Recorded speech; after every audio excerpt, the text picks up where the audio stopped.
There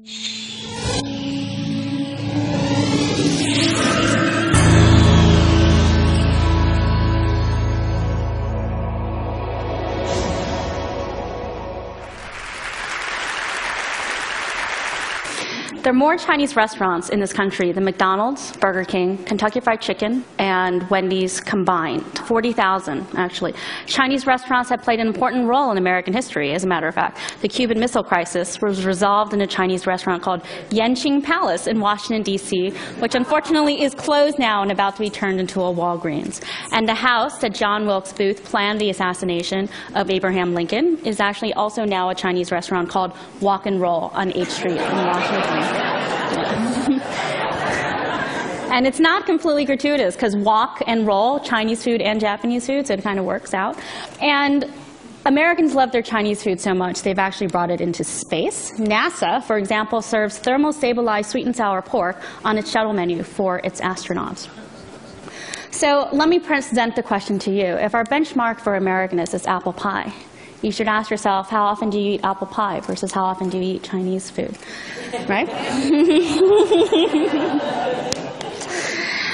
And if you think about it, a lot of the foods that you think of, or we think of, or Americans think of as Chinese food are barely recognizable to Chinese. For example, beef with broccoli, egg rolls, General Tso's chicken, fortune cookies, chop suey, the takeout boxes. For example, took a whole bunch of fortune cookies back to China, gave them to Chinese to see how they would react.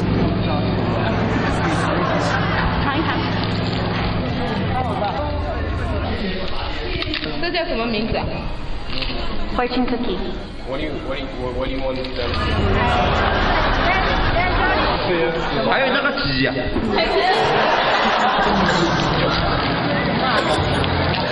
什么呢？这是哪？这是什么？你中奖了，果子。这是果子。这是什么？是一个庆鱼。挺好吃的。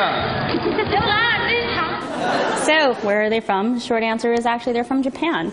In Kyoto, outside, there's still small family-run bakeries that make fortune cookies, as they did over 100 years ago, 30 years before fortune cookies were introduced in the United States. If you see them side by side, there's yellow and brown. Theirs are actually flavored with miso and sesame paste, so they're not as sweet as our version. So how did they get to the United States? Well, the short answer is the Japanese immigrants came over, and a bunch of the bakers introduced them, including at least one in Los Angeles and one here in San Francisco called Bien Kyoto, which is on the corner of Sutter and Buchanan. They, back then, actually made fortune cookies using very much the similar kind of irons that we saw back in Kyoto. So the interesting question is, well, how do you go from fortune cookies being something that is Japanese to something that is being Chinese? Well, the short answer is, well, we locked up all the Japanese during World War II, including those that made fortune cookies. So that's the time when the Chinese moved in, kind of saw a market opportunity and took over. So fortune cookies, invented by the Japanese, popularized by the Chinese, but ultimately consumed by Americans. They are more American than anything else. Another one of my favorite dishes, General Tso's chicken, which, by the way, in the U.S. Naval Academy is called Admiral Tso's chicken.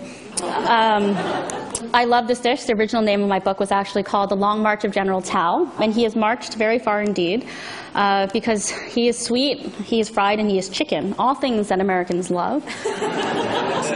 He has marched so far, actually, that the chef who originally invented the dish doesn't recognize it. He was kind of horrified. 这个也不对。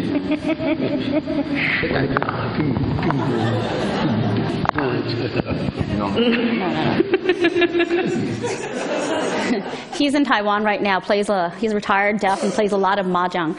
So he, after this, I showed him. He got up and he's like, "莫名其妙," which means this is all nonsense, and goes back to play his mahjong game during the afternoon. So another dish, one of my favorites, beef with broccoli.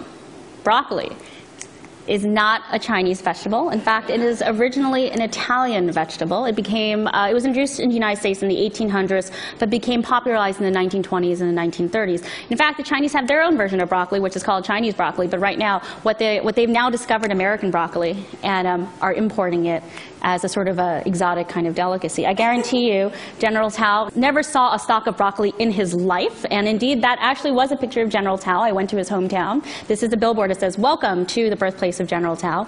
And I went looking for chicken, finally found a cow, and did find chicken. Believe it or not, these guys were actually crossing the road.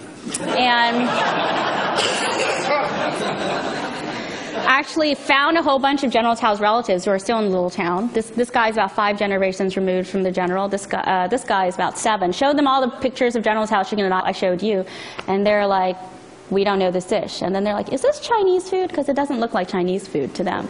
But they weren't kind of surprised I traveled around the world to visit them, because in their eyes, he is, after all, a famous Qing Dynasty military hero. He played an important role in the Taiping Rebellion, which was a war started by a guy who thought he was the son of God and the baby brother of Jesus Christ, and caused the war to kill 20 million people, still the deadliest civil war in the world to this day.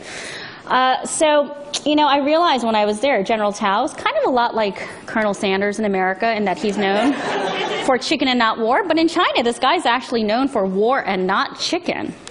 But the granddaddy of all the Chinese-American dishes we probably ought to talk about is chop suey, which was introduced in around the turn of the 20th century. And according to New York Times in 1904, there was an outbreak of Chinese restaurants all over town. And the city has gone chop suey mad.